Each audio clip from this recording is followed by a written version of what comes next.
Bonjour tout le monde et aujourd'hui c'est avec cette incroyable chemise de flamant rose qu'on va parler des statistiques du proprio versus Centris. Oh!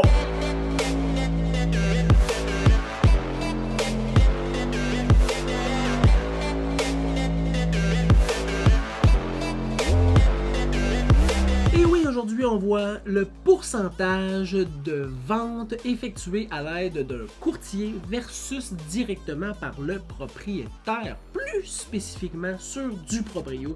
Donc au niveau du Québec, c'est 93,4% des maisons qui sont vendues à l'aide d'un courtier et en Estrie, c'est 87,3% des propriétés qui sont vendues à l'aide d'un courtier. Mais pourquoi? Me diras-tu, le pourcentage est si élevé de la partie des propriétés vendues par un courtier? Écoute, moi je me suis marqué 5 points que je crois qui sont les raisons les plus grandes qu'un courtier a plus de chances de vendre ta maison et probablement à meilleur prix. Et commençons. Premièrement, la disponibilité. Écoute, même si vous êtes un couple de 2 personnes qui vendez votre maison, les deux, probablement que vous travaillez. Donc, vous travaillez peut-être pas sur les mêmes horaires, peut-être sur les mêmes horaires, mais il y a des bonnes chances que vous faites 40 heures. Donc, ça veut dire qu'il y a un minimum de 40 heures dans votre semaine où vous n'êtes pas disponible pour faire des visites.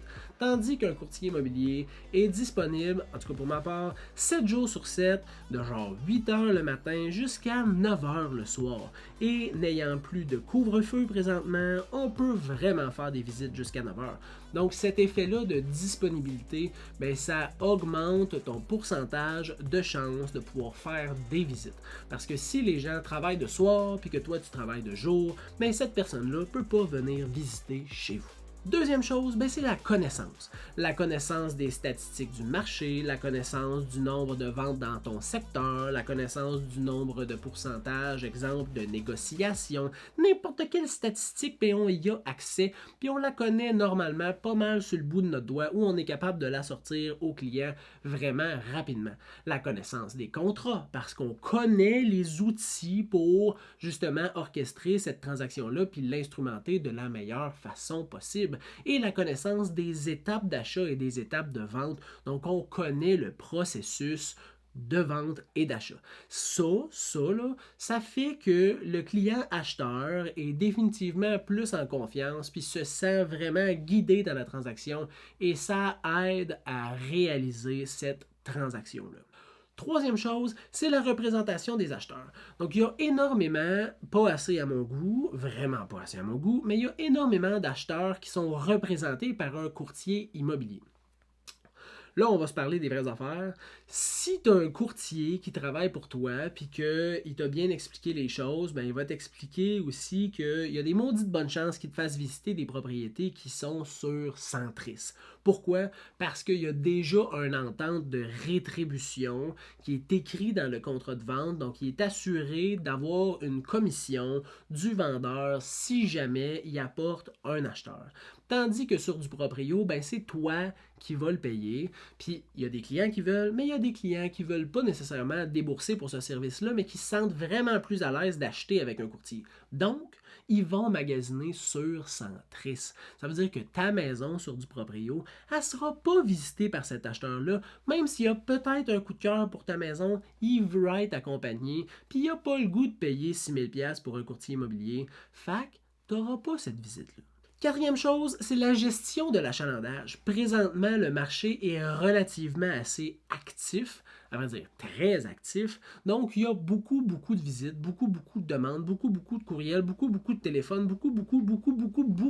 Il y a beaucoup. Puis le courtier immobilier est justement là pour gérer tout cet achalandage-là de questions, de demandes, de visites, d'expertise, peu importe.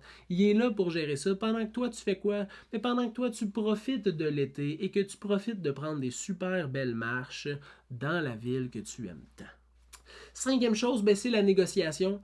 Donc, cette négociation-là, autant dans une situation d'offres multiples, autant dans une situation d'offres unique, le courtier est outillé pour t'aider à bien négocier ta transaction. Si tu t'assois à table pour rédiger une offre d'achat avec un acheteur, comme tu peux faire quand c'est en vente directement par le propriétaire, bien c'est sûr que la négociation est plus difficile. Puis si tu veux négocier, ben il faut que tu aies du guts quand même parce que l'acheteur, il est dans ta face. Fait qu'il faut vraiment bien que tu sois capable de gérer une conversation. Et il y a des gens qui sont bien capables de gérer une négociation verbale directement sur le fly, mais la majorité, la grande majorité, non. Malheureusement.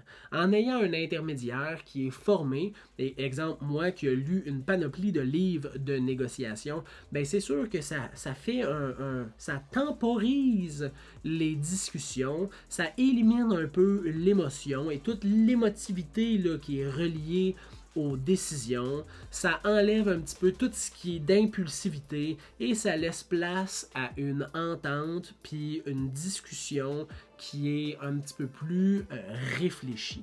Parce que la première affaire, souvent, quand tu es vendeur ou quand tu es acheteur, puis tu te fais contre-négocier, tu vas faire comme « Ah, fuck off, ça me tente pas, c'est trop cher, ah non, ça vaut pas ça, ou ci, ou ça, ou ci, ou ça. » Puis là, en ayant une couple de conversations, ben, on est capable de voir qu'est-ce qui est le plus important pour toi.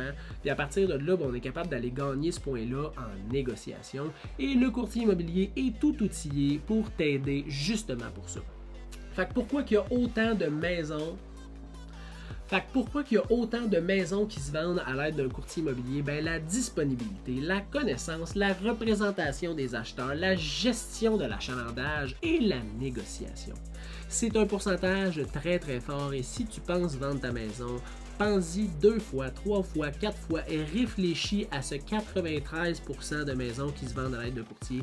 Il y a de bonnes raisons pourquoi ces personnes-là ont choisi l'aide d'un professionnel. Je vous souhaite une super bonne journée et on se reparle bientôt.